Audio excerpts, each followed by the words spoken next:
ఓం నమో నారాయణాయ. వారాహి అమ్మకు నమస్కారం చేసుకుంటూ అమ్మవారి దయ ఆమె చల్లని చూపులు మనందరిపై ఉండాలి అని చెప్పి మనస్ఫూర్తిగా కోరుకుంటూ ఈరోజు వీడియో స్టార్ట్ చేస్తున్నానండి. ఇక ఈరోజు వీడియోలో మనం చూడబోయేది ఏంటి అంటే అమ్మవారి వాగ్దానం. వారాహి అమ్మవారి వాగ్దానంగా తల్లి మనకు ఏమందిస్తున్నారు అంటే, బిడ్డ ఇది వినకపోతే నువ్వు ఎన్నో కోల్పోవాల్సి ఉంటుందమ్మా. ఖచ్చితంగా నువ్వు విని తీరాల్సినటువంటి ఒక విషయం బిడ్డ. ఈ అమ్మ మాట నీకు ఒక మంచి మార్గాన్నే కాదు, ధన లాభాన్ని కూడా తీసుకొస్తుంది. ఆలస్యం చేయకుండా, ఎంతలే అనుకోకుండా, నిర్లక్ష్యం చేయకుండా వారాహి అమ్మ మాట విను. నీ జీవితం ఎంత అద్భుతంగా ఉంటుందో నీ కళ్ళారా నువ్వే చూడు తల్లి అని చెప్పి వారాహి అమ్మ మన కోసం తీసుకొచ్చిన సందేశం అండి. ఈ సందేశాన్ని వినే ముందుగా ఫస్ట్ టైం మన ఛానల్ని చూస్తూ ఉన్నట్లయితే ప్లీజ్ సబ్స్క్రైబ్ చేసుకోండి ఫ్రెండ్స్. వీడియో నచ్చితే కనుక లైక్ చేసి సపోర్ట్ చేయండి. ఇక వీడియోలోకి వెళ్ళబోయే ముందుగా ఒక్కసారి జ్యోతిష్యంలో గొప్ప అనుభవం కలిగినటువంటి గురూజీ సుబ్రహ్మణ్యం రాజు గారు శ్రీ వారాహి అమ్మవారి ఆశీస్సులతో జ్యోతిష్యం చెప్తున్నారు. ఈ గురువుగారు చెప్పింది చెప్పినట్లుగా జరుగుతుందండి. Contact number 7075662225. భార్యాభర్తల మధ్య గొడవలు, విదేశీ ప్రయాణం ఆలస్యం అవటం, ప్రేమ, పెళ్లి, సంతానం లేకపోవటం, కోర్టు సమస్యలు, గృహము మరియు కుటుంబ సమస్యలు, ధనం నిలకడగా లేకపోవటం, నమ్మిన వ్యక్తి మోసం చేయటం, స్త్రీలకు పురుషులకు సంబంధించిన గుప్త సమస్యలు ఎటువంటివైనా రోజుల్లో పరిష్కారం చేయబడును. మీరు ఎంతోమంది దగ్గర జ్యోతిష్యం మరియు పరిష్కారాలు చేయించుకొని నిరాశ చెంది ఉన్నట్లయితే ఒక్కసారి ఆదికొండ దేవతలైన కోయరాజు గారికి కాల్ చేయండి. కోయ గురూజీ గారు కొండదేవత పూజారి సుబ్రహ్మణ్యం రాజు గారు. Contact number 7075662225. మా జీవితంలో కూడా ఎన్నో మార్పులు జరిగాయండి, కాబట్టే నమ్మకంగా చెప్తున్నాను. జై వారాహి అమ్మ. ఇక వీడియోలోకి వచ్చేస్తే, బిడ్డ నీకు అధిక ధనం నీ కుటుంబంలో నీ అవస్థలు చూడలేక నీకు అందించబోతున్నాను. నువ్వు ధన కష్టంలో అయోమయ స్థితిలో ఏం చెయ్యాలో తెలియక ఈ వారాహి అమ్మని ప్రార్థించావు కదా. నీ స్థితి మొత్తం కూడా మారుస్తానమ్మా. తెలియక ఏం చెయ్యాలి, ఎటు వెళ్ళాలో దిక్కుతోచని స్థితిలో నువ్వు తిరుగుతున్నావని ఈ వారాహి అమ్మకు తెలుసు. ఈ అమ్మకు తెలుసు కాబట్టే ఈ సందేశం నీ కోసం పంపిస్తున్నాను. స్వయంగా నీ కోసం మాత్రమే తల్లి. ఈ వారాహి అమ్మ పంపిస్తున్నటువంటి ఈ సందేశాన్ని నువ్వు వినే తీరాలి. ఖచ్చితంగా నువ్వు నిర్లక్ష్యం చేస్తే మటుకు చాలా కోల్పోవాల్సి ఉంటుంది. నీకు రావాల్సిన ధనాన్ని నేను నీకు అందించబోతున్నాను. ఇక నువ్వు భయపడాల్సిన అవసరం లేదమ్మా. భయపడడమా అంతకన్నా అవసరం లేదు. నేను నీ జీవితాన్ని మార్చబోతున్నాను అంటే ఖచ్చితంగా అన్నీ మారుతాయని గుర్తుంచుకో బిడ్డ. నీకు నచ్చిన జీవితాన్ని ఈ తల్లి నీకు ప్రసాదిస్తాను. నీ జీవితంలో ఒక మంచి రోజును కూడా నీకు అందిస్తాను. నేను మంచి రోజును అందించే ఒక నిర్ణయం తీసుకున్నాను కాబట్టి గట్టిగా నీకు మాట ఇస్తున్నాను. ఇక దాన్ని మార్చడం ఎవ్వరి వల్ల కాదు అని గుర్తుపెట్టుకో. ఒక్కసారి ఈ అమ్మ నీకు పని చేయాలని నిర్ణయించుకున్నప్పుడు అది ఎవరు ఎన్ని పన్నాగాలు పనినా దాన్ని మార్చడం ఎవ్వరి వల్ల కూడా కాదమ్మా. ఇది ఈ అమ్మ ఈ అమ్మ ఆజ్ఞ. వారాహి అమ్మ తీసుకున్న మాట ఇది. ఈ అమ్మ నీకు ఇస్తున్నటువంటి వాగ్దానం ఇది. ఒక్కసారి నిర్ణయం తీసుకుంటే ఇక ఏది మారదు అని నీకు తెలుసు కదా. ఈరోజు ఏదో హెచ్చరించాలని చెప్పి వారాహి అమ్మ వాక్కు నీకు వినిపించాలి అనుకుంటున్నాను తల్లి. ఒక్కసారైనా వినాల్సిందే, లేకపోతే ఖచ్చితంగా నువ్వు చాలా కోల్పోవాల్సి ఉంటుంది. తర్వాత నువ్వు బాధపడాల్సి వస్తుంది. ఇలా చూడమ్మా బంగారు తల్లి, నీకు స్వయంగా చెబుతున్నది ఈ అమ్మ. ఎన్నో కష్టాలు దాటుకొని వచ్చావు కదా నువ్వు. నిన్ను ఎంతోమంది వెనక్కి తొక్కాలని చూశారు. అలాగే నువ్వు ఇప్పుడు చాలా ఇబ్బందుల్లో కూరుకుపోయి ఉన్నావు.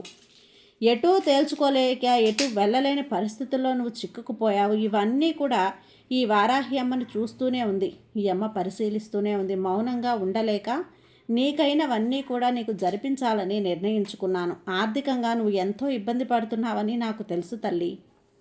ఎంతోమంది నిన్ను హేళన చేశారని కూడా నాకు తెలుసు. ₹1 చేతిలో లేదు అని చెప్పి ఎంతోమంది నిన్ను చిన్న చూపు చూశారు. ఎన్నోసార్లు అవమానపరిచారు. డబ్బంటే అందరూ కూడా నీ పక్కన ఉంటారు. అదే డబ్బు లేకపోతే నిన్ను చీకొట్టి మరీ శాశ్వతంగా దూరం పెడుతూ ఉంటారు. నీకు ఒక అవమానం ఉండకూడదనే ఈరోజు వారాహ్యమ్మ నీకు ఒక విషయం చెప్పాలనుకుంటున్నాను. స్వయంగా నీ ఇంట్లో వాళ్ళే నువ్వు ఎవరో తెలియనట్లుగా మాట్లాడుతున్నారు. నీతో డబ్బు ఉన్నప్పుడు అందరూ నవ్వుతూ మాట్లాడుతూ, ఇక డబ్బు లేకపోయేసరికి నీ మీద కుటుంబ సభ్యులందరూ కూడా నిన్ను దూరం చేసి మాట్లాడుతున్నారు. అసలు గురకలు నువ్వు ఎన్నో పరాయివాడిలా అయిపోయినట్లు నిన్ను చూస్తూ ఉన్నారమ్మా. నువ్వు ఎవరో నేనెవరో అన్నట్లుగా వాళ్ళు నీతో ప్రవర్తిస్తూ ఉన్నారు. నిన్ను దూరం పెట్టేశారు కదా.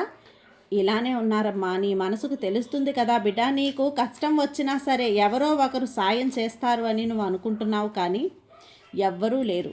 నేనున్నానమ్మా, నీకు భరోసా ఇస్తున్నాను.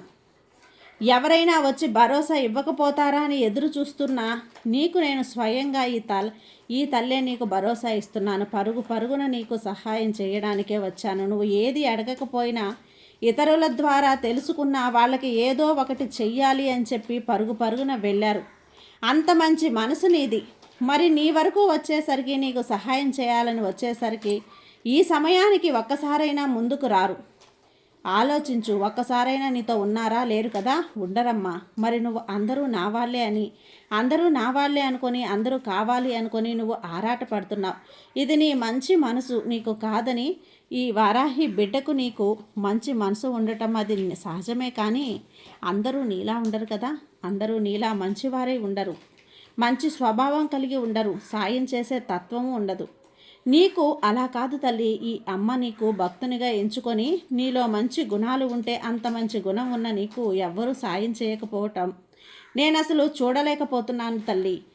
నీ మనసులో నువ్వు కృంగిపోవటం నాకు తెలిసింది. అది చూడలేక ఈరోజు నీ ముందుకు స్వయంగా వచ్చాను. నీ ఆర్థిక ఇబ్బందులు తొలగించడానికి. మరి నీకు ఆపదొచ్చేసరికి ఏమైంది అనేది నీకే తెలుస్తుంది కదా. ఎవరు లేరు అని నీకు అనిపిస్తుంది కదా. ఆలోచించు. ఎవరు ఎలాంటి వారు అనేది ఇప్పటికైనా తెలుసుకో. ఇకనైనా కళ్ళు తెరువు. అమ్మా, ఈ అజ్ఞాతంలోనే ఉంటే ఎలా చెప్పు? నువ్వు ఎలా పక్కం చెందాలి బిడ్డ? అందరూ నీ ముందు నటిస్తున్నారని తెలుసుకోవాలి. అంతా నటనే. నువ్వు ప్రేమ అని మోసపోవద్దు. అంతా మోసపోయి ఇన్ని రోజులు నెట్టుకొచ్చావు. ఇక ఎవరి స్వరూపం ఎలాంటిది అనేది తెలుసుకో. కాస్త నిదానంగా ఉంటే అన్నీ నీకే తెలుస్తాయి. ఎందుకంటే నీ ముందు ఉన్నట్టే నీ వెనక ఉండరమ్మా. అలా ఎప్పటికీ వారు ఉండరు. అందుకనే నేను ఇంతలా చెబుతున్నాను. కాస్త నిదానంగా ఉన్నావు అంటే అన్నీ నీకు అర్థమయ్యే నిజాలు తెలిసిపోతాయి. తొందరపడే ఎలాంటి నిర్ణయాలు కూడా తీసుకోవద్దు. ఒక్క మాట అనాల్సిన అవసరం లేదు తల్లి. అర్థమవుతుంది కదా. ఇదిగో, నువ్వు ఎంత బాధపడినా, ఎంత కష్టపడినా సరే ఈ వారాహి అమ్మ మాత్రం నీ వెంటే ఉంటాను, నీకు అండగా ఉంటాను.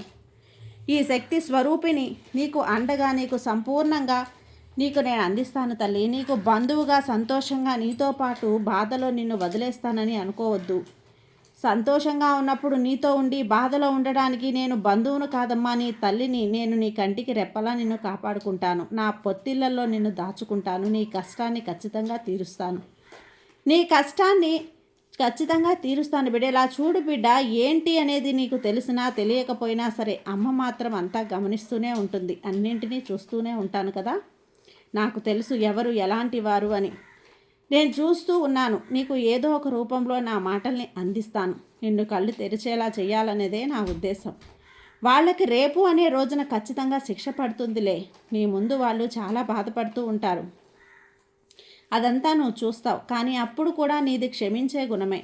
ఈరోజు నిన్ను ఎంతైతే బాధను పెడుతున్నారో అంతకు రెట్టింపు వాళ్ళు బాధను అనుభవిస్తారు. ఎందుకంటే శిక్ష అనుభవించాల్సిందే కదా. వాళ్ళు కూడా ఎంతో కొంత, నువ్వు వాళ్లకు డబ్బు కోసం బాధపడుతున్నారు. అది నా కళ్ళారా నేను చూస్తున్నాను. అందుకే ఈ వారాహి అమ్మ తల్లి నీకు సాయం చేయాలి అనుకుంటున్నాను. ఈ రోజున నువ్వు నాపై అపారమైనటువంటి నమ్మకం, ప్రేమ, భక్తి, శ్రద్ధలతో, అలాగే ఈ తల్లి అంటే గౌరవంతో ఉన్నావు కదా. ఆ మాత్రం నేను చేయలేనా చెప్పు? ఖచ్చితంగా చేసే తీరుతాను బిడ్డ. అది నా బాధ్యత. ఏదైతే నువ్వు పోగొట్టుకున్నావో అదంతా కూడా నీ ముందుకు రప్పించి తీరుతాను. ఈ అమ్మని నమ్మిన వారికి ఏ విషయంలో కూడా సరే లోటు అనేదే రానివ్వను తల్లి, ఉండనివ్వను. ఈ తల్లి అసలు ఆ లోటు రానివ్వనమ్మా.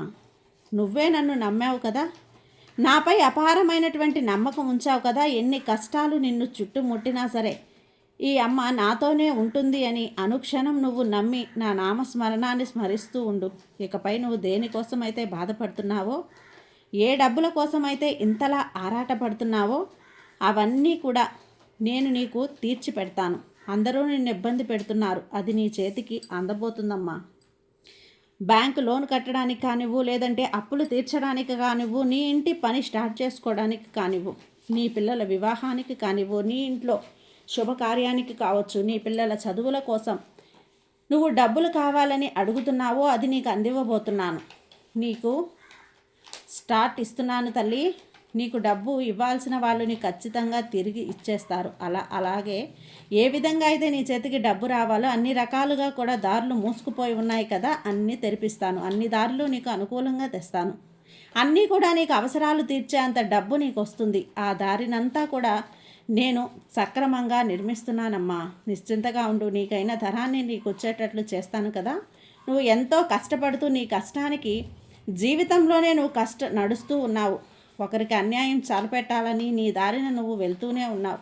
అలాంటి నీకు నువ్వు కోరినవన్నీ ఇవ్వకుండా ఈ తల్లి ఎందుకుంటాను చెప్పు బిడ్డ. ఖచ్చితంగా ఇస్తాను. నీకు కావలసినవన్నీ కూడా తప్పకుండా చేసి తీరుతాను. ఇందులో ఎలాంటి మార్పు ఉండదు. నువ్వు ఇప్పటి వరకు డబ్బు కోసం ఎన్నో ప్రయత్నాలు చేసి అలసి ఇక దిగులు అనేదే పక్కన పెట్టి అన్నీ కూడా మారుతాయి బిడ్డ. ఈ అమ్మ ఉన్నది అందుకే కదా. అన్నింటినీ మార్చి నీ యొక్క జీవితాన్ని నీకు అందిస్తాను, అది కూడా అద్భుతంగా. ఏడవకు బిడ్డ, ఇక ఏడవకు తల్లి. కన్నీళ్లు పెట్టుకోకు, కన్నీళ్లు తుడుచుకో. ఆ కన్నీళ్లు ఈ అమ్మ చూడలేకపోతున్నాను. డబ్బు కోసం ఎన్నో కష్టాలు పడ్డావు కదా, ఇక చివరికి ఆఖరికి నీ చేతికిస్తున్నాను. ఇప్పుడు అది రాబోతుంది. ఆ కాలం నిశ్చింతగా ఉండు. ఎన్ని ప్రయత్నాలు చేసినా రాని ధనం అనేది ఇప్పుడు నీకు నేను అందించబోతున్నానమ్మా. ఇక నువ్వు నాపై పూర్తి నమ్మకంతో ఉన్నావు కాబట్టి తప్పకుండా నీకు కావలసిన ధనం, అలాగే నువ్వు కోరిన గొప్ప జీవితం నీకు ఖచ్చితంగా అందిస్తాను. ఇది ఈ అమ్మ మాటలు కొట్టి పారేయకుండా, తేలిగ్గా తీసుకొని పారేయకుండా జాగ్రత్తగా మనసులో పెట్టుకున్నావు అంటే అన్నీ నీకు సక్రమంగా జరుగుతాయి. నీ జీవితానికి అన్నీ కూడా ఆనందాలు అందుతాయి బిడ్డ. ఈ అమ్మని నేను మారుస్తాను. ఇంతలా నేను చెబుతూ ఉంటే ఇక బెంగ పెట్టుకొని నువ్వు దిగులు పడద్దు. కడుపు నిండా తిను, కంటి నిండా నిద్రపో, నిశ్చింతగా నిద్రించు తల్లి. ఈ సందేశం నీకు అందినంత నీ కష్టాలన్నీ తీరినట్టే. ఇక నిశ్చింతగా ఉంటావు కదా. ఈ వారాహి అమ్మ నీకు తోడుగా ఉన్నంత వరకు నీకు భయం ఎందుకు తల్లి. ధైర్యంగా ఉండు. సర్వే జన సుఖినో భవంతు. జై వారాహి అమ్మ.